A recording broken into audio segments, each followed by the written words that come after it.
3ல் 162 63.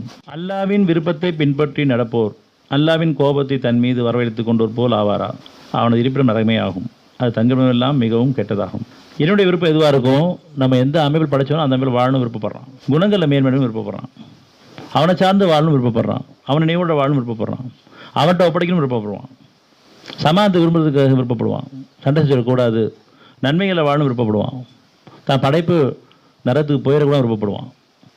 அல்லாவின் விருப்பத்தை பின்பற்றி நடப்போர் அல்லாவின் கோபத்தை தன் மீது வரவழைத்துக் கொண்டோர் போல் ஆவாரா, அவனது இருப்பிடம் நரகமே ஆகும், அது தங்குமிடமெல்லாம் மிகவும் கெட்டது. அதனால் அவன் விருப்பத்தில் வாழ்றது கிடையாது. நம்ம எல்லாம் பொருள் பொருள் பொருள் பொருளச்சைகளையும் மனைச்சைகளையும் மானக்கேடுகளையும் கேளிக்கைகளையும் வேடிக்கையிலையும் தான் நம்முடைய கவனங்கள் போயிட்டுருக்கு, நேரம் போயிட்டுருக்கு.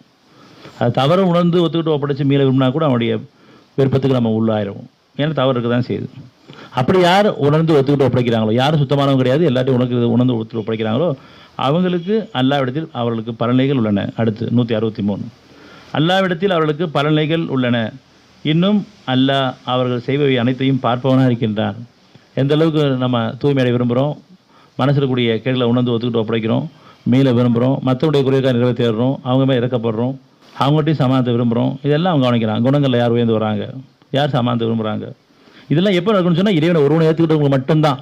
எல்லாம் ஒன்று தான் அப்படின்னு சொல்லிட்டு எல்லா கடவுளும் ஒன்றாக்கிட முடியாது. கடவுள் ஒன்று தான், கடவுள் ஒருத்தர் தான், தெய்வம் ஒன்று தான், இறைவன் ஒருத்தன் தான்.